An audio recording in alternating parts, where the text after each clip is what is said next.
తెలంగాణకు మరోసారి భారీ వర్ష సూచన చేసినట్లు వాతావరణ కేంద్రం వెల్లడించింది. ఆదిలాబాద్, కొమరంభీం జిల్లాలో అతి భారీ వర్షాలు కురుస్తాయని హెచ్చరించింది.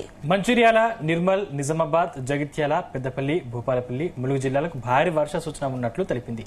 గంటకు 30 నుంచి 40 కిలోమీటర్ల వేగంతో ఈదురుగాలులు వీస్తాయని తెలిపింది. ఇక మరోవైపు ఏపీకి వాయుగుండం ముప్పు తప్పినట్లు వాతావరణ శాఖ వెల్లడించింది.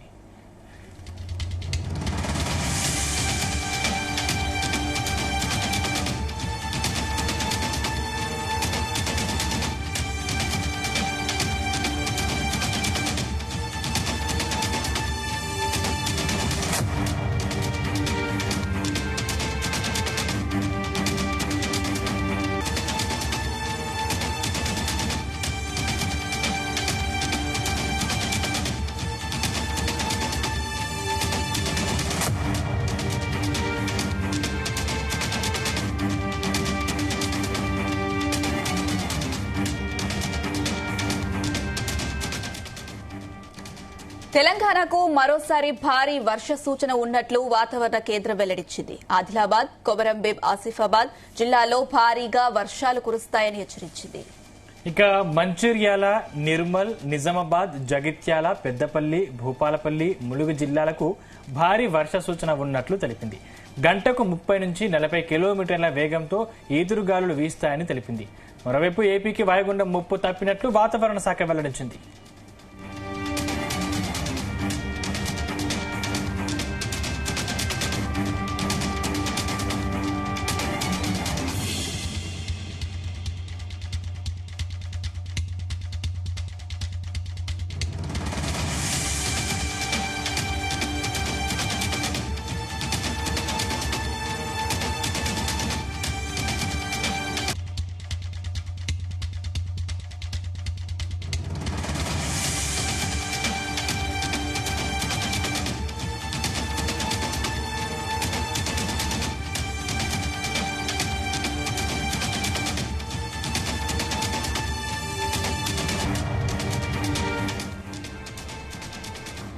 తెలంగాణకు మరోసారి భారీ వర్ష సూచన ఉన్నట్లు వాతావరణ కేంద్రం వెల్లడించింది. ఇదే అంశానికి సంబంధించి మరిన్ని అప్డేట్స్ మా ప్రతినిధి రాజు పటేల్ అందిస్తారు. ఎస్ రాజు పటేల్.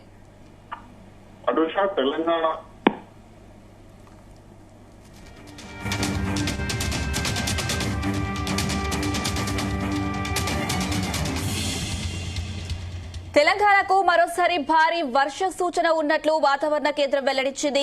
ఆదిలాబాద్, కొమరంభీం జిల్లాలో అతి భారీ వర్షాలు కురుస్తాయని హెచ్చరించింది. మంచిర్యాల, నిర్మల్, నిజామాబాద్, జగిత్యాల, పెద్దపల్లి, భూపాలపల్లి, ములుగు జిల్లాలకు భారీ వర్ష సూచన ఉన్నట్లు తెలిపింది. గంటకు 30 నుంచి 40 కిలోమీటర్ల వేగంతో ఈదురుగాలులు వీస్తాయని తెలిపింది. మరోవైపు ఏపీకి వాయుగుండం ముప్పు తప్పినట్లు వాతావరణ శాఖ వెల్లడించింది.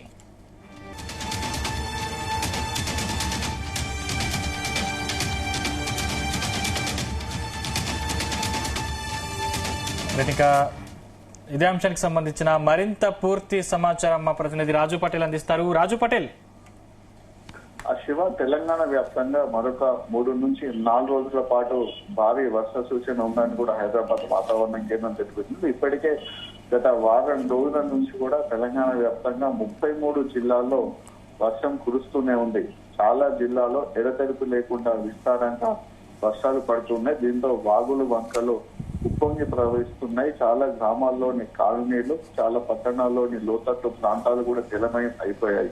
హైదరాబాద్ సిటీలో గత 2-3 రోజుల క్రితం కూడా కురిసినటువంటి జల ప్రళయము ఇంకా మరొక 2-3 రోజుల పాటు పడే అవకాశం ఉందని కూడా తెలిపింది. దాంతో పాటు అటు ఉత్తర తెలంగాణ జిల్లాలైనటువంటి ఆదిలాబాద్, నిర్మల్, నిజామాబాద్, కామారెడ్డి, మంచిర్యాల, కొమరంభీం, ఆసిఫాబాద్ జిల్లా, జయశంకర్, భూపాలపల్లి, ములుగు, భద్రాద్రి కొత్తగూడెం, మహబాద్ జిల్లాలో కూడా భారీ కూడా కుండపోతగా వర్షం పడుతుంది. మిగతా చాలా చోట్ల కూడా వర్షం కంటిన్యూ అవుతూనే ఉంది. బంగాళాఖాతంలో ఏర్పడినటువంటి అల్పపీడన ద్రోణి చాలా బలపడింది. ఈ బలపడంతో విపరీతమైనటువంటి మార్పులు వాతావరణం కనిపిస్తున్నాయి. అందులో భాగంగానే తెలంగాణలో భారీగా వర్షాలు కురుస్తున్నాయి.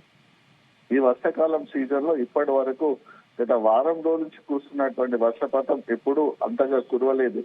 గత 5 రోజుల క్రితం 6 రోజుల క్రితం వరకు కూడా అటు జూన్, జూలై 2 నెలలు కలుపుకొని 23% లోటు వర్షపాతం ఉంది.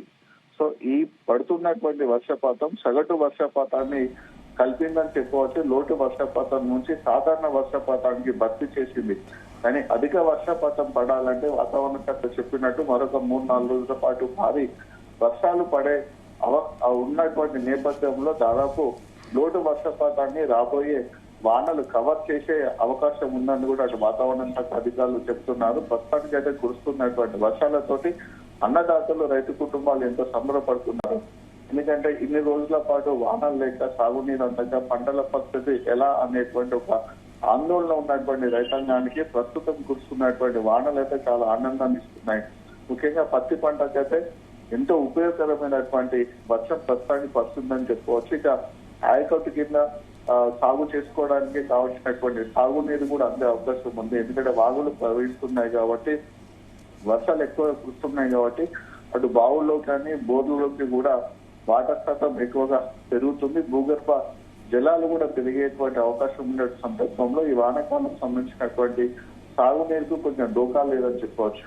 అయితే ఇంపార్టెంట్ ముఖ్య 2 నదులు, అది కృష్ణా నది, గోదావరి నది పైన నిర్మించినటువంటి బ్యారేజ్ లోకి కూడా వాటర్ రావాల్సి ఉంది. అయితే కర్ణాటకలో కురిసినటువంటి వర్షాలతోటి కృష్ణా నది ఎక్కువగా ప్రవహించి శ్రీశైలం ప్రాజెక్ట్ తో పాటు నాగార్జున సాగర్ కూడా వాటర్ వచ్చింది. కానీ గోదావరి నది పడినటువంటి ఎస్ఆర్ఎస్ ప్రాజెక్టు నిజామాబాద్ లో ఉంది కాబట్టి ఎస్ఆర్ఎస్ ప్రాజెక్ట్ అనేది తెలంగాణకు గుండెకాయ లాంటి సాగునీటి కోసం. ఎందుకంటే ఎస్ఆర్ఎస్ ప్రాజెక్టు నుంచి అటు ఉమ్మడి నిజామాబాద్ జిల్లాకు, ఉమ్మడి కరీంనగర్ జిల్లాకు, ఉమ్మడి వరంగల్ జిల్లాతో పాటు ఉమ్మడి ఖమ్మం జిల్లాలోని కొంత భాగానికి కూడా ఎస్ఆర్ఎస్ కెనాల్ ద్వారానే ఆయకట్టు సాగునీరు ఉంటుంది. కానీ ఎస్ఆర్ఎస్ లోకి ఇంకా వాటర్ రాలేదు. ఎల్లంపల్లి ప్రాజెక్ట్ లో కూడా వాటర్ రాలేదు. కానీ ఎగువనే కురుస్తున్నటువంటి వర్షాలతోటి నిర్మల్ జిల్లాలో ఉన్నటువంటి కడెం ప్రాజెక్ట్ యొక్క 2 గేట్లను లిఫ్ట్ చేశారు మధ్యాహ్న సమయంలో అధికారులు. దీంతో కడెం ప్రాజెక్టు 2 గేట్లను లిఫ్ట్ చేయడం వల్ల ఆ వాటర్ అంతా కూడా దిగువకు వెళ్తుంది. అదంతా కూడా గోదావరి నదిలోకి వెళ్తుంది. ఆ గోదావరి నదికి తర్వాత కడెం దిగువన ఉన్నటువంటి ఎల్లంపల్లి ప్రాజెక్ట్ లోకి ఆ వాటర్ వస్తుంది కాబట్టి ఎల్లంపల్లికి కూడా నీటి మట్టము, నీటి నిల్వ పెరిగే అవకాశం ఉన్నటువంటి నేపథ్యంలో ఎల్లంపల్లిలోకి దాదాపు 1 నుంచి 2 టీఎంసీల వాటర్ ఈ 2-3 రోజులు వచ్చే అవకాశం ఉంది. సో పరిస్థితి ఈ విధంగా కొనసాగుతుంది. ఒకవైపు ఉమ్మడి ఆదిలాబాద్ జిల్లాతో పాటు మహారాష్ట్రలో కురుస్తున్నటువంటి వర్షాల వల్ల ప్రాణహిత నది కూడా చాలా ఉప్పొంగి ప్రవహిస్తుంది. కాళేశ్వరం వద్ద గోదావరి నది చాలా ఉరుకలు పెడుతుంది. గోదావరి వద్ద ఇన్ఫ్లో ఎక్కువ కొనసాగుతుంది. కాళేశ్వరం లక్ష్మీ మేడిగడ్డ బ్యారేజ్ వద్ద 3,50,000 క్యూసెక్ల ఇన్ఫ్లో కొనసాగుతుంది. సో కంప్లీట్ గా లక్ష్మీ బ్యారేజ్ సంబంధించిన గేట్లను కూడా లిఫ్ట్ చేసి పెట్టడం వల్ల అవుట్స్ లో కూడా 3,50,000 క్యూసెక్ల అవుట్స్ లో కూడా దిగుకు వెళ్తుంది.